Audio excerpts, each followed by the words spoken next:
Sleep deprivation. Sleep deprivation is the first and most immediate consequence of studying too much.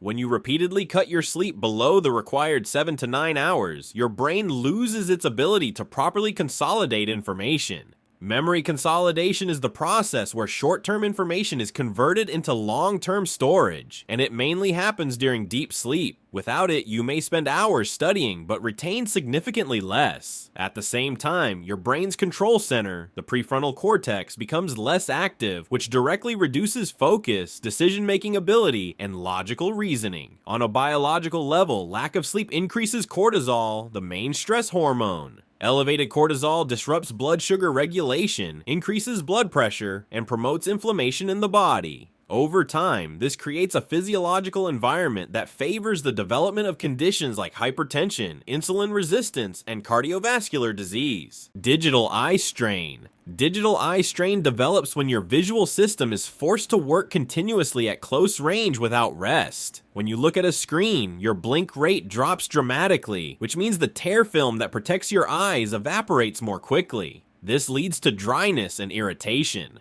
At the same time, your eye muscles, specifically the ciliary muscles responsible for focusing, remain constantly contracted to maintain a near focus on text. This prolonged contraction leads to fatigue, making it harder to maintain clear vision. The brain also has to process pixel-based images, which are less sharply defined than printed text, increasing visual effort. Over time, this results in blurred vision, burning sensations in the eyes, headaches, and sensitivity to light. The discomfort is not just local to the eyes, it often spreads to the surrounding muscles, contributing to tension in the forehead, temples, and even the neck. Tension headaches. Tension headaches arise from sustained muscle contraction combined with stress. When you sit for long periods in a fixed position, especially leaning forward, the muscles in your neck, shoulders, and scalp remain partially contracted. Muscles are designed to contract and relax, but when they stay contracted for too long, blood flow is reduced and metabolic waste products accumulate. This triggers pain receptors. The sensation is typically described as a constant pressure or tightness around the head, rather than a throbbing pain. At the same time, stress amplifies this process by increasing muscle tone through the nervous system. This means that even a slightly uncomfortable posture becomes much more painful under stress. The combination of mechanical strain and neurological tension makes these headaches extremely common during intense study periods. Posture-related neck and back pain. Posture-related neck and back pain develops from prolonged mechanical overload on the spine. The human spine is designed to maintain specific curves that distribute weight evenly. When you lean forward, especially while looking down at books or screens, you shift the center of gravity of your head. This significantly increases the force exerted on the cervical spine. For every small forward movement of the head, the load on the spine increases disproportionately.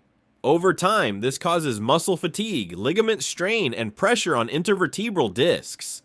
In the lower back, sitting for long periods without support flattens the natural lumbar curve, increasing disc pressure and reducing stability. Reduced movement also decreases circulation, which limits oxygen delivery to muscles and contributes to stiffness. If this pattern continues, the body adapts by reinforcing poor posture, making the pain chronic.